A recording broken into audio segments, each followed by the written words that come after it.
मेरे सभी साथियों, जानने वाले सभी इष्ट मित्रों, मैं एक बार आप सभी का फिर हार्दिक स्वागत, वंदन एवं अभिनंदन करता हूं और पुनः एक गीत के माध्यम से आप तक अपनी बात पहुंचाने का फिर प्रयास करता हूं। जय श्री राम। आध्यात्मिक विषय पर एक चर्चा आप लोगों से गीत के माध्यम से पहुंचाना चाहूँगा। हो सकता है कि आपके मानस पटल पर कुछ शब्द पहुंच सकें कि इस तन से क्यों है मोहब्बत किया तुम।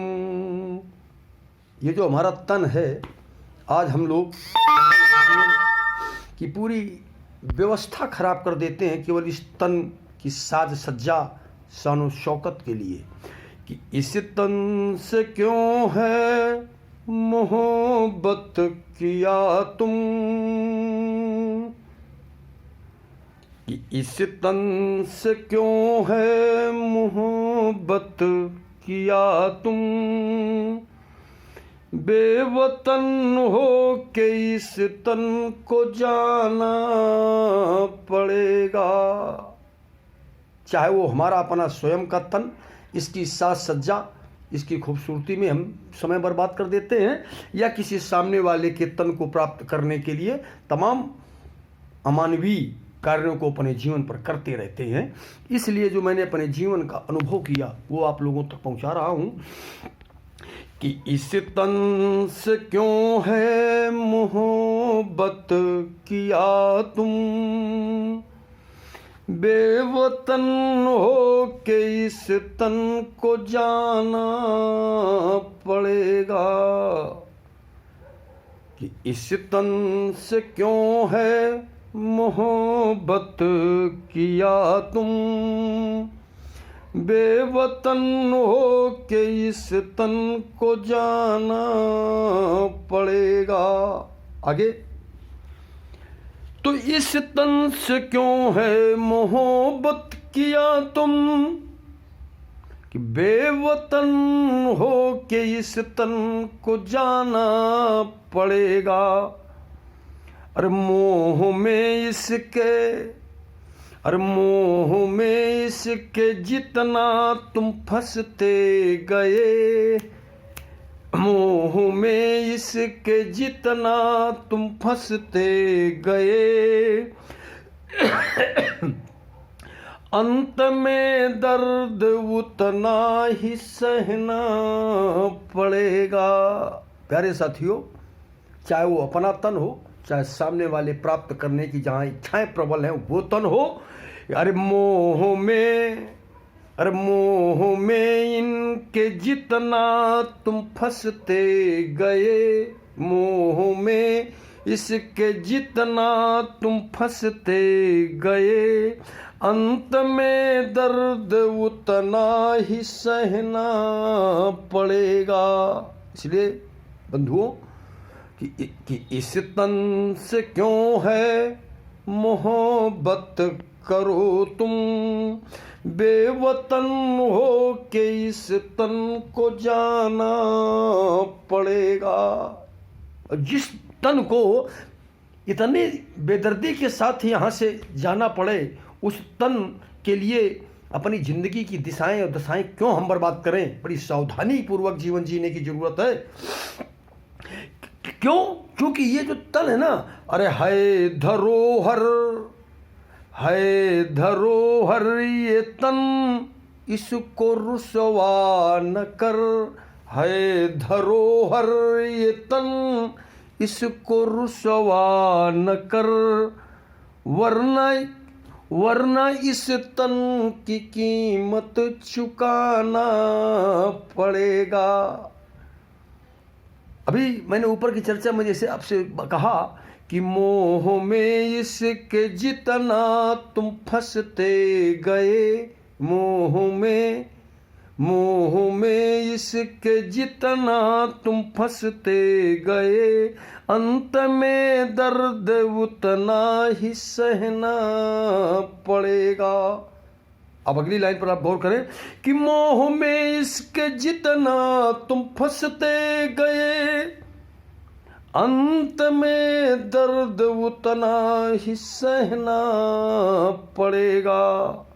क्यों कि है धरोहर ये तन, है धरोहर ये तन, इसको रुसवा न कर।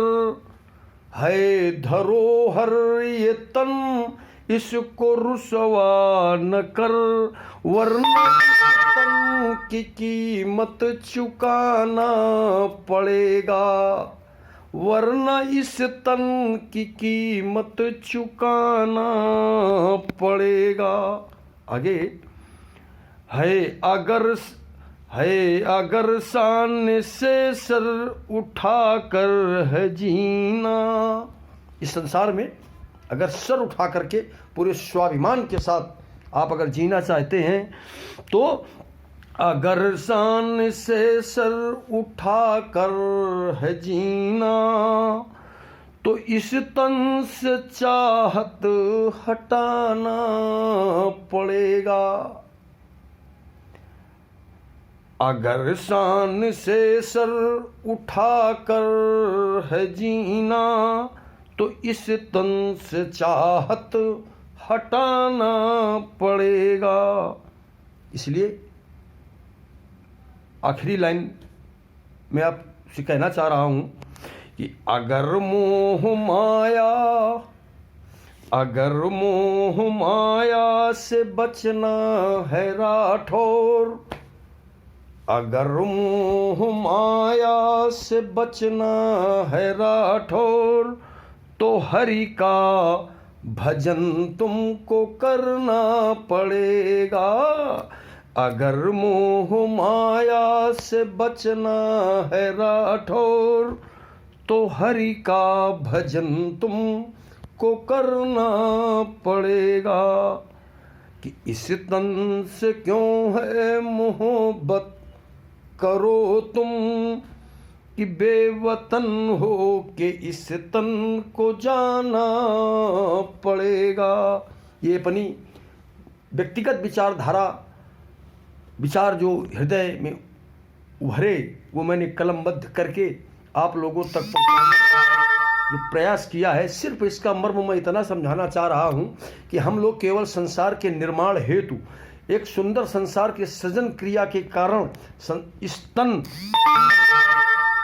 चाहत रखें, या इसकी एक मर्यादा के दायरे में रह करके स्तन की ख्वाहिश और ज़रूरतें पूरी करें, लेकिन आकंठ डूबकर इस तन की चाहत में स्वयं की तन की खूबसूरती या सामने वाले तन के प्राप्ति के लिए अमर्यादित अमानवीय जीवन में जो हमारे तमाम काम हमारे द्वारा हो जाते हैं, उनसे हमें कंटिन्यू बचने की ज़रूरत है। हम प्रयास करते रहें, तभी परमात्मा हमारे जीवन की व्यवस्था सुदृढ़ और सशक्त कर देगा। लेकिन अगर मोह माया से बचना है राठौर, तो हरि का भजन तुमको करना पड़ेगा। बस एक ही मंत्र है कि हरि का भजन, हरि की शरण हमें चलना ही पड़ेगा। आज चलें या कुछ समय बर्बाद खोने के बाद चलें, आखिर हमें उस दरबार में हाजिरी तो लगाना ही पड़ेगा। तो मित्रों, आप सबसे मैं यही सिर्फ कहना चाहूँगा कि इस तन से क्यों है मोहब्बत करो तुम, बेवतन हो के इस तन को जाना पड़ेगा। बस अंतिम लाइन पर सभी लोग ध्यान दें कि अगर मोह माया से बचना है राठौर, तो हरि का भजन तुम को करना पड़ेगा। इसलिए सभी मानस प्रेमियों एक साथ विचार करके सब लोग अपने जीवन की दिशा भगवान श्री राम की तरफ मोड़ें और दशा सभी की सुधर जाएगी। हम ये ईश्वर से प्रार्थना करेंगे कि सभी राम भक्तों का जीवन मंगलमय और सम्मानपूर्वक जीने का आशीर्वाद परमात्मा हमारे सभी मित्रजनों और प्रेमी जनों भक्तों को प्रदान करे। इसी से मैं अपनी बात ख़त्म करता हूँ। जय श्री राम।